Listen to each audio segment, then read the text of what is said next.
This happened last week during my night shift.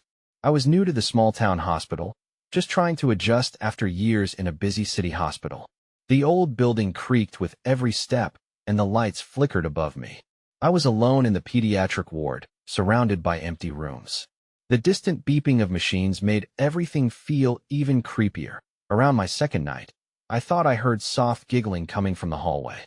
I stepped out to look, but the corridor was empty. I shook my head, thinking I was just tired. It was probably fatigue playing tricks on me since everything felt so new. As the week went on, I began hearing whispers. They were faint but seemed to echo through the ward, softly calling my name.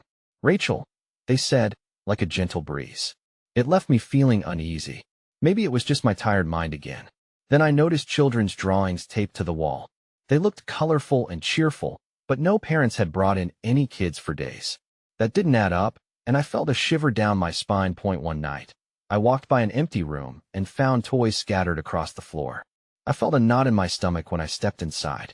The toys seemed untouched, as if waiting for someone to play.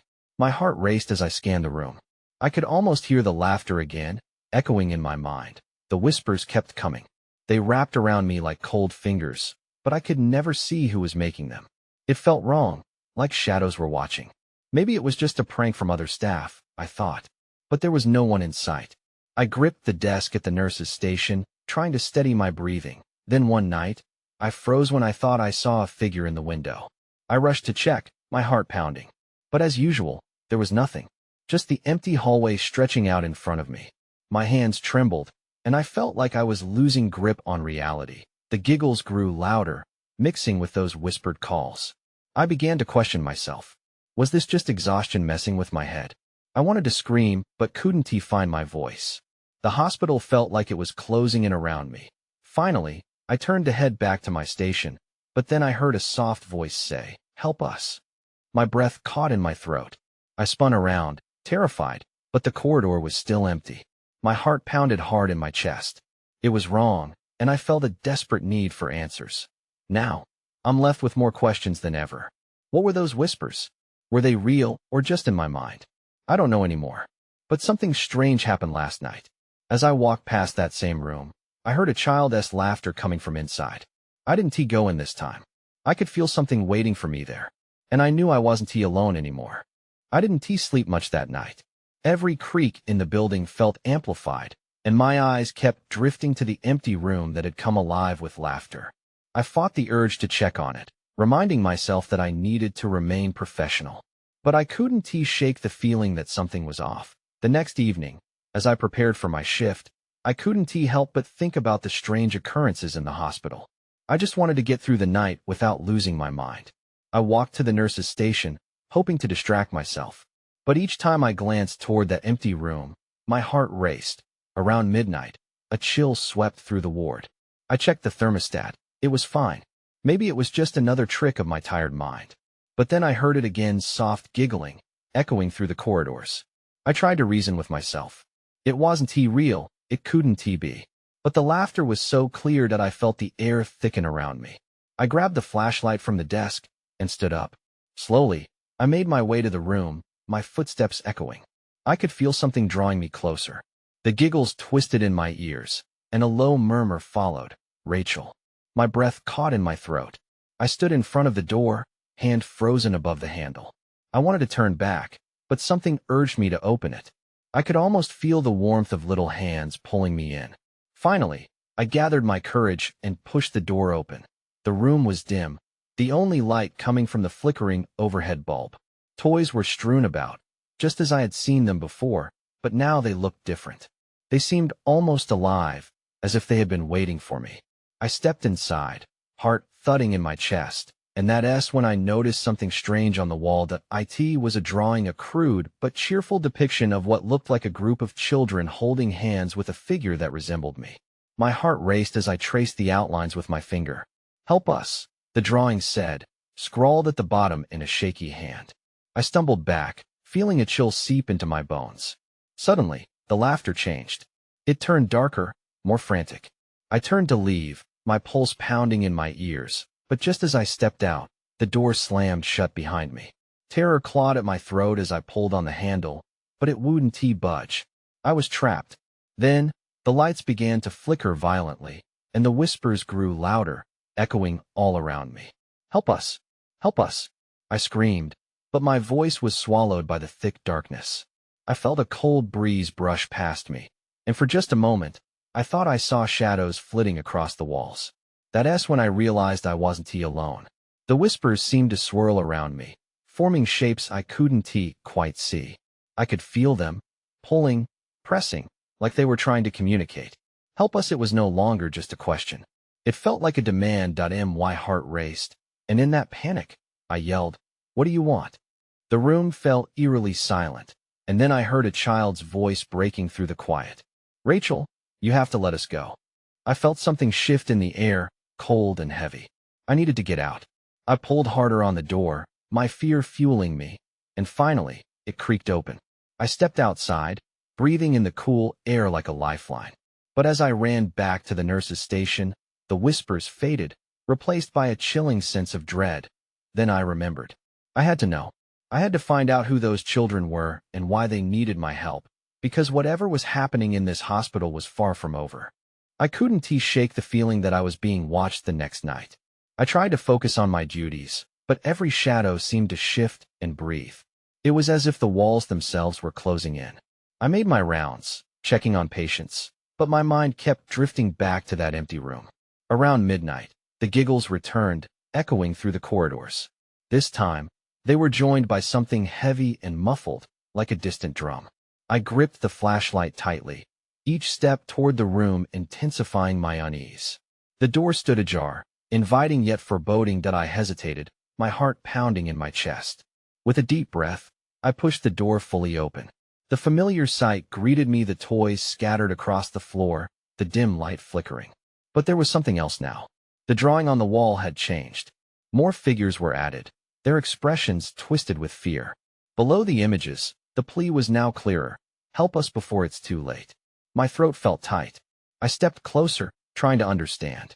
"Help who?" I muttered under my breath. And then it happened. A soft whisper floated through the air, almost melodic. "They don't know us, Rachel." I spun around, searching for the source. The shadows felt like they were stretching toward me, growing thicker. I knew I should leave, yet I found myself mesmerized, drawn into the room's darkness.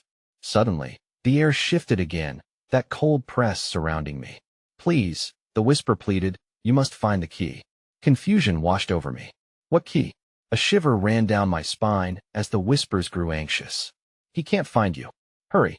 Panic surged through me. I turned to flee, but the door slammed again, locking me in. I banged on it, desperation tearing at my chest. "Get me out of here," I screamed, but my cries echoed into silence. Then, I noticed something glinting under the bed, an old rusty key. I knelt, every instinct warning me to be careful, but I felt compelled to grab it. The moment my fingers touched the key, the laughter erupted again, a manic harmony of fear and joy swirling around me. "Now you have to choose, Rachel." The voice was louder now, surrounding me, but I couldn't understand what was happening. I felt the ground quaking beneath me, and shadows began to swirl like a tempest. "Help us!" The cries erupted into wails, filling my ears with overwhelming sound. "Help us before it's too late." I stood there, the key clenched tightly in my palm, as darkness enveloped every corner of the room. Just when I thought I might lose my mind, the door swung open, spilling light into the chamber. I stumbled out, breathing heavily, the key still in my hand. I needed answers. I needed to know more about the children and the terror that haunted this place. But as I turned, a figure stood at the end of the hallway. A child with hollow eyes and a silent scream. That's when I knew. I was in way over my head. I froze, staring at the figure. The child stood still, dressed in tattered pajamas, the fabric hanging loosely from frail shoulders. Their pale skin glimmered under the fluorescent lights, yet the eyes, those empty, hollow eyes, held a deep sadness that twisted my stomach. "Who are you?" I found myself whispering, despite knowing there would be no answer. To my surprise, the child pointed down the corridor, then turned and began to drift away, their feet barely grazing the floor. My heart raced. I needed to follow. My feet moved before my brain could fully process the decision, and I crept after the apparition, the old key still clutched in my hand. The child led me deeper into the maze of hallways, past patient rooms and closed doors. Each step felt heavier than the last, as if the building itself was trying to pull me back. I glanced at the key, wondering if it was somehow meant to unlock the mystery surrounding this child and the others. Finally, we stopped at a door marked storage. With a deep breath, I opened it. The hinges creaked ominously as the door swung inward, revealing a dark space lined with dusty boxes. The light from the hallway barely reached in, casting long shadows that danced like specters across the walls. The child was gone. "Hello?" I called out softly. My voice echoed, swallowed by the darkness. I stepped inside, gut churning. Each box seemed to hide secrets of its own, but one in particular caught my eye. It was small and covered in layers of dust, nearly blending into the shadows. I crouched beside it, running my fingers over the surface. There was something familiar about it, something that tugged at my memory. I hesitated, then opened the box. The smell of old paper filled the air as I lifted the lid. Inside were stacks of crumpled drawings, the same kind I had seen on the walls of that cursed room. They were all drawings of children, but their faces were distorted, twisted into expressions of terror. I recoiled, feeling bile rise in my throat. What had happened to them? As I sifted through the artwork, I stumbled upon a small notebook wedged beneath the drawings. My hands trembled as I pulled it out. The pages were filled with hastily written notes. I squinted, trying to read the fading ink. There were names. Names I recognized from the nursing station's files, children who had gone missing. Just as I realized what I was holding, the temperature in the room dropped. My breath fogged in the sudden chill. An overwhelming sense of dread loomed as shadows slithered around me. I turned quickly, convinced I wasn't alone. That's when I saw him. A man stood at the doorway, his face half covered in shadow. The expression was hard to read, somewhere between anger and sorrow. I didn't want to believe I was seeing someone at this hour, but there he was, watching me with eyes that burned with a knowing fire. "Who are you?" I said, my voice shaking. But he didn't answer. Instead, his lips curled up in a menacing smile, and I felt a cold fear settle deep within my bones. "Rachel," he said, the name hissing through the darkness. "You shouldn't have come here." And that's when I knew this nightmare was far from over. I stumbled back, clutching the notebook to my chest like a shield. The man stepped forward, the shadows around him growing thicker, almost alive. I knew I had to act. Standing frozen was not an option. "Why are you here?" I demanded, trying to sound braver than I felt. The flickering overhead lights caught the glint in his eyes, amplifying the terror coiling in my gut. "Looking for the truth, are we?" His voice dripped with mockery. "You should have stayed away, Rachel. It's best not to disturb what's been buried." I glanced around the storage room, desperate to find an escape. The boxes loomed over me like tombstones, and the chill in the air pressed against my skin. With a jolt, I noticed another box along the far wall, larger than the rest. It had a lock, just like the key in my hand. My eyes darted to the man, who homed in on my actions. "Don't even think about it," he warned, but I could feel the pull of the unknown. Ignoring him, I rushed to the box, heart pounding. The key trembled in my grip. It felt heavy with significance, like it held a power I couldn't comprehend. I inserted it, the metal cold against my skin, and turned it. The lock clicked, and a thrill of hope surged through me. "What's in there?" I whispered, half to myself and half to the man, whose smile faded to a grimace. "Only more darkness," he replied flatly, but I didn't have time to ponder his words. I lifted the lid, and the hinges creaked as if warning me. Inside the box lay old photographs stacked haphazardly, their edges yellowed with age. I pulled one free and gasped. It was a group of children, familiar faces, too familiar. They were the same children who had haunted my dreams, their voices echoing in my mind. One photo caught my attention. A girl with dark curls and a vacant smile stared back at me. I felt a sudden rush of recognition. She looked just like the child I had seen in the hallway. "How?" My voice cracked. "What happened to them?" The man took a step closer, a surge of anger replacing the mocking tone. "You're asking questions you don't want the answers to, Rachel. Some gates should remain closed." The shadows around him flickered in agitation, growing restless as if alive, and I felt my heart skip a beat. "What are you? Who are you?" He opened his mouth to respond, but the words never came. A deafening crash echoed from behind him, shaking the very foundations of the room. My instincts kicked in. I had to get out. I pushed past him, narrowly avoiding his grasp, and sprinted toward the door. The shadows grew thicker, swirling around my feet like dark mist. I didn't look back. Just before I reached the threshold, I heard his voice laced with fury. "You can't escape the truth, Rachel." I burst into the hallway, gasping for breath, and ran. The air felt heavy, suffocating. Footsteps echoed behind me. They were gaining. I needed a hiding place, something to shield me from whatever lurked in this hellish building. As I darted into a nearby patient room and closed the door quietly, I knew this was far from over. I pressed my back against the door, heart racing, waiting for whatever came next. But then I heard it. A child's laughter, soft and eerie, echoed through the walls. I held my breath, straining to listen. The laughter echoed again, creeping into my mind like a hush before a storm.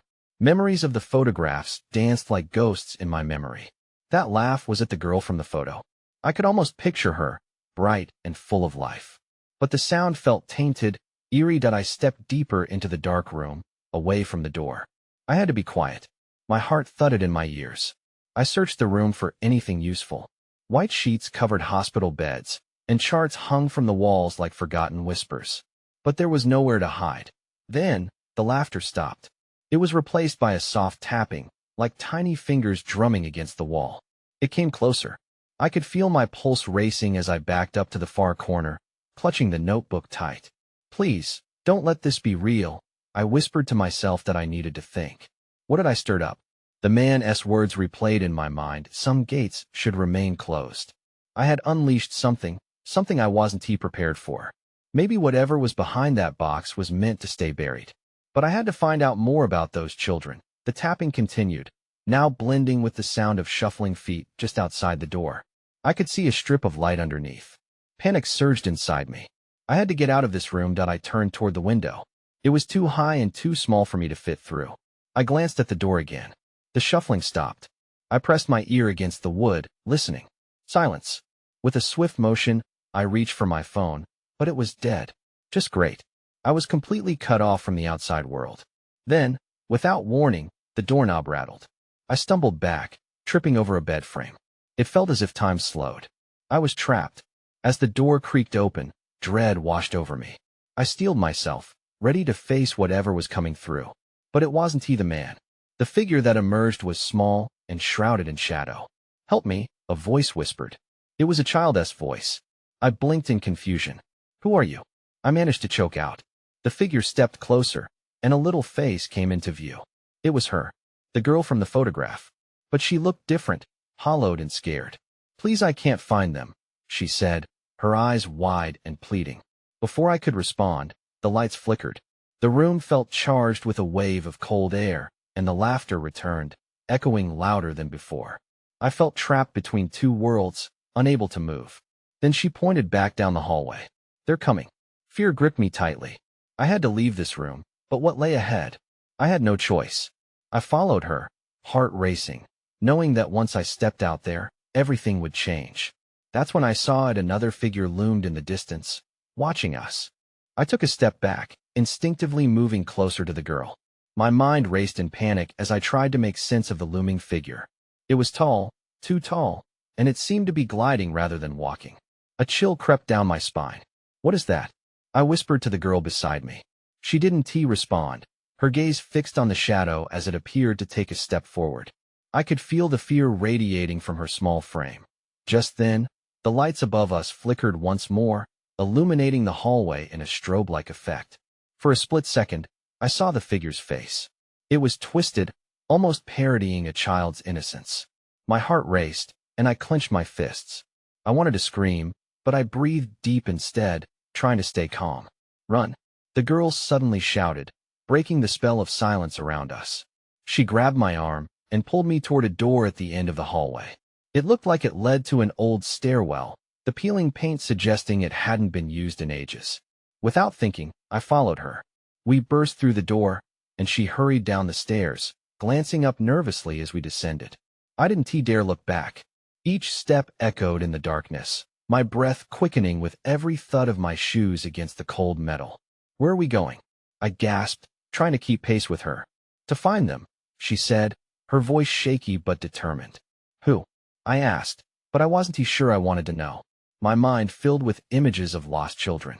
Just keep going, she urged, her small hand still clutching mine tightly till we reached the bottom of the staircase, and the door swung open, revealing a dimly lit room. It smelled damp and musty, and there were more hospital beds, but these were different. No sheets covered them. They were all empty. I stepped inside, looking around for a sign of comfort in the chaos. What is this place? I muttered, recalling all the stories I had heard about abandoned hospitals. It felt like a nightmare come to life. Suddenly, I heard them whispers. Faint and disembodied, they seemed to swirl around us like unseen spirits. Help us. Find us. The girl froze. They're here, she said. Who's here? My voice trembled.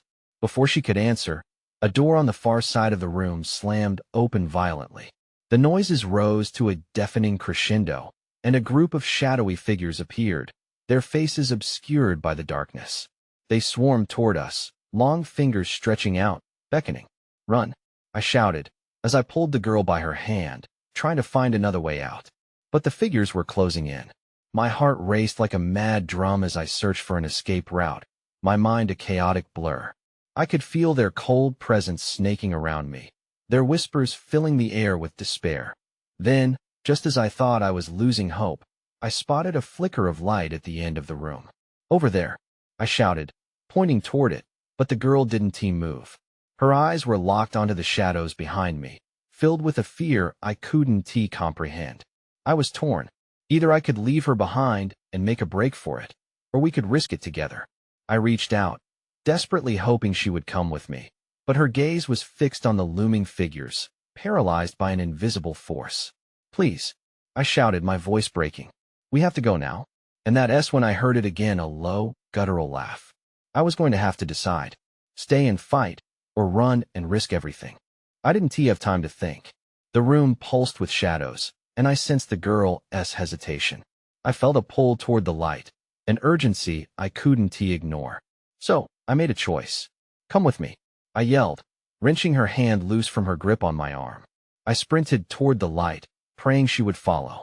The moment I reached the edge of the dimness, I turned back. Relief flooded through me as I saw her moving, albeit slowly. Her small frame was almost swallowed by the dark figures, but she was determined. I lunged forward, reaching out to her as the shadows hissed around us like an angry serpent. The flicker of light grew brighter, illuminating what looked like an old wooden door. I slammed my hand against it, half pushing, half pulling the girl as the dark figures nipped at our heels. Please, please hurry, I shouted, shoving the door open just as one of the figures brushed against my shoulder. It felt like ice that we tumbled through the doorway, crashing onto a wooden floor. The door slammed shut behind us with a resounding bang, and I could hear the muffled chaos outside, the whispers fading into the distance. My heart pounded in my ears as I lay there, panting. The girl was beside me, shaking, her wide eyes glistening with tears. We shouldn't have gone there, she whispered, curling into a ball. I suddenly felt the weight of my own fear. I didn't want to say it aloud, but I knew it had been a mistake. I stood up slowly, peering around the new room. It was dark, but there were shards of moonlight cutting through the narrow windows. The walls were lined with old pictures, framed portraits that seemed to watch us with hollow eyes. What is this place? I figured it must be another part of the building, but it felt different somehow, older. I don't know, she replied quietly, but it used to be a safe place. For them. Who? I asked again, feeling frustration creeping in. The kids, she said, trembling slightly. They disappeared. They need our help. Suddenly, I remembered the whispers from the last room. Those voices, they wanted help, didn't they? Yes, she said, glancing at the door we had just escaped. But they're not all good. A chill washed over me, and I heard a sudden rattle at the door. My breath hitched as I turned to face it. What if they find us? I whispered, my voice breaking. Fear surged through my veins. That's when I saw it. A shadow creeping beneath the door, expanding, stretching like it was searching for us. The girl gasped beside me. We have to go, I said, but the words felt heavy. In that moment, I realized we weren't safe yet. The lurking unknown was still out there, ready to pounce when we least expected it. I took a step back, looking around for another way out. But this room seemed like a cage, and I had no idea what the shadows were planning next. The thought made my skin crawl. Then, the doorknob rattled again, and an icy breath filled the air. Whatever was waiting on the other side, wasn't he going to let us go that easily? I barely had time to think. The door felt like it was closing in on us, and the shadows were hungry. I forced myself to focus. The room was in disarray, cluttered with old furniture and dust-covered books that might be told stories of their own. Now they felt more like tombstones. Can we find another way out? I asked, my voice steady despite how my heart raced. The girl shook her head, her eyes wide with fear. I don't know, she whispered, trembling. This was supposed to be safe. Suddenly, a loud thud echoed from the door, snapping me back to the present. The shadows shifted violently outside, accompanied by a low growl that made my bones ache. What is that? I could hardly bring myself to ask. It's them, she said, her voice shaking. They're trying to get in. I scanned the room, looking for anything we could use. The moonlight illuminated a small window high above us. What if we climb out? I suggested, pointing. She hesitated. It's too high. We might fall. We can't stay here. I insisted, panic filling my chest. The growls became louder, more aggressive. I didn't know what they were, but I could feel the malice vibrating through the walls. We have to do something. The floor creaked beneath our feet, threatening to crumble. A part of me wanted to scream, to fight back against the dark, but the other part wanted to curl up and hide. No, I shouted, forcing myself to keep my voice bold. We'll find a way. I rushed to the bookcases, pulling down dusty volumes. One fell open, revealing a faded map hidden within its pages. My heart raced as I examined it. Look, this might help us. She leaned over, her breath catching in her throat. The map showed a series of hidden rooms and tunnels beneath the building. There's a way out, she said, her eyes lighting up with hope, but a thunderous crash shook the door, making my chest tighten. A shadow slid beneath the door, and I couldn't see what lay behind it, but I knew it was drawing closer. Come on, I urged, folding the map hastily. We have to move now. I looked around, searching for the nearest exit. The map noted a crawl space at the far end of the room. This way. I beckoned her forward as I dashed toward the opening that we reached the crawl space, and I wiggled through first, pulling myself into the darkness on the other side. I reached back for the girl, but just then, the door splintered, casting a burst of dark shapes into the room that I felt her grip tighten around my arm as she crawled in behind me. Hurry, I whispered fiercely. We shuffled forward through the tight space and soon found ourselves in a narrow tunnel, the air heavy with dust and past secrets. A whisper echoed through the tunnel. Help us, help us, help us. My skin prickled again, the voice familiar and yet foreign. It wasn't just the whispers from earlier. It felt personal, like someone was calling me us. What was that? The girl gasped, her voice trembling. I don't know, I admitted, pushing on. But deep down, I felt a flicker of recognition. Then, right when I thought we might slip away, the ground shook beneath us. And the shadows, whatever they were, called louder than ever. I glanced back, seeing a shadowy figure emerging from where we had come. We weren't out of danger yet. Not by a long shot. I crawled through the tunnel, my heart hammering as the whispers crescendoed, filling the cramped space with urgency. The girl followed closely, her small frame trembling beside me as the darkness pressed in. We need to get out, I urged, each instinct screaming to escape. The chains of fear clinked in my mind, tightening with every echo from behind us. Fleeting shadows, shifting and ready to pounce. As we continued deeper, the whispers morphed into a poignant chant, help us, and their familiar timbre grazed the edges of my memory. It felt agonizing, like a melody I was meant to remember. But the more I thought about it, the more the voices distorted, entwining their calls with dread.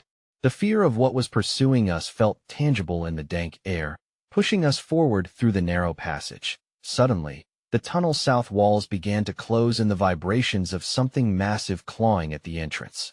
I looked back, seeing shadows racing toward us, their outlines cruel and elongated.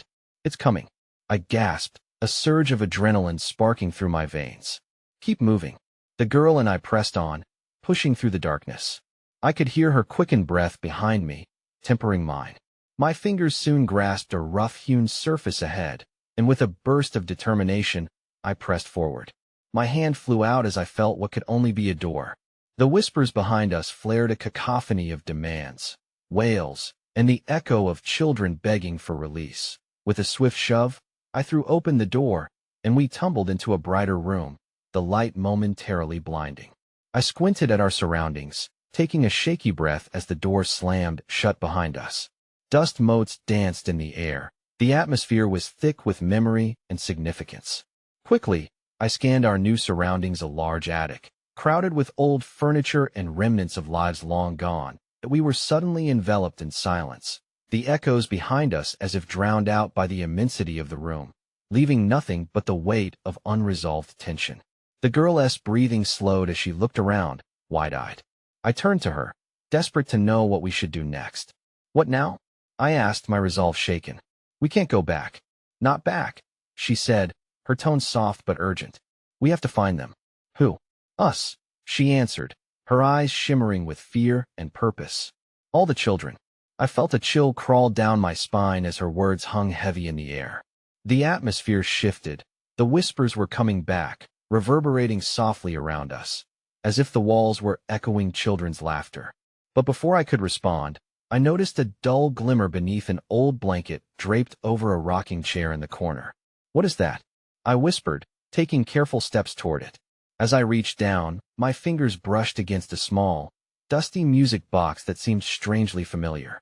With cautious curiosity, I lifted it from its resting place, the spark of recognition igniting something deep within me. The box was old, its surface intricately carved with images of children playing a spectral celebration mixed with sadness. "What do you remember?" the girl asked, watching me intently, her fear momentarily paused in the weight of my discovery. "I don't know," I stammered, opening the lid. A haunting melody emerged, filling the attic with a whimsical but melancholic sound.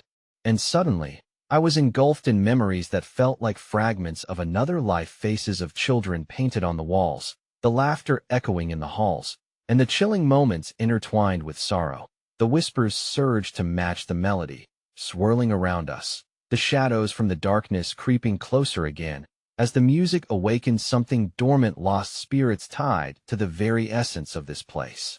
They begged, "We want to be free." "What does that mean?" I murmured, the urgency racing back as the shadows writhed nearer, embodying the restless souls crying for release. "They're scared like me," the girl said, her voice breaking. "That's why they called you here." "And how do we help them?" I pressed, desperation creeping into my tone. Suddenly, it dawned on me like a flickering light, a sense of purpose kindled within. I turned back to the music box, the notes swirling around like tendrils of connection. "We need to remember." As I began humming along to the melody, the shadows seemed to pause, their movement wavering as if waiting in anticipation. The girl joined me, and together we sang the forgotten names, the ones buried beneath layers of despair and neglect. Each intonation reverberated through the air, and I felt the weight of their anguish lifting. But even as I sang, I could hear a darker presence lurking just out of sight, a silent storm building, waiting for the moment we faltered. When the song came to an end, the room fell eerily still. A lingering silence, heavy and pregnant with uncertainty, enveloped us. I glanced at the girl, seeing her eyes wide with naive hope mixed with fear. "Have we done it?" I whispered, heart hammering against my ribs. As shadows flickered, a scream broke through, primal and tortured. A figure stepped forth from the depths, a silhouette of anguish. The darkness coiled onto itself until I could see its face, twisted and accusatory, an embodiment of all that was wrong in this place, an unspeakable horror born of grief. And in that moment, just as the darkness surged toward me, the music box sprang to life once more, the melody swelling like a tide holding back chaos. The whispers became clearer, help us before it's too late." Suddenly, it all seemed to converge, the children's laughter mingling with the wails of despair, intertwining and pulling me into the center of their turmoil. I realized then, amidst the swirling chaos, that despite my desperate fight, the resolution was not mine to seek alone, each whisper woven together. Each call for help wasn't solely ours. The burden didn't rest on my shoulders. It belonged to every child, every voice longing to break free, that I braced myself against the weight of the figure that loomed closer. "I want to let you go," I found myself shouting, anchoring my resolve. The darkness paused a momentary respite amidst the tempest, but standing there, facing the void of uncertainty while the whispers licked at the edges of what we knew, that feeling of raw dread settled in my chest. Yes, the melody soared, but the darkness begged for release. The last strains of the music faded, the silence roared around us, with unanswered questions hanging heavy. I understood in my core that while I might have helped to ease momentary pain, the deeper truth remained hidden, an abyss waiting to be confronted. As the shadows closed in, I felt the cold presence brush against my skin. We weren't safe yet, and the battle was far from over. Would the answers truly set us free, or would they weave us deeper into the web of secrets that bound this place? In that instant, I felt both the weight of my choices and the echoes of the children's laughter, a blend of hope and despair that lingered long after the last note faded. And I realized I would have to face this darkness, not just to save myself, but to unearth the truth of those lost. Little did I know, the real unraveling of this mystery was only just beginning. And as uncertainty loomed like a specter in the shadows, I steeled myself for the journey ahead, knowing this was a fight I had to see through, if only to unearth their story, our story, amidst the haunting echoes forever echoing in these abandoned halls.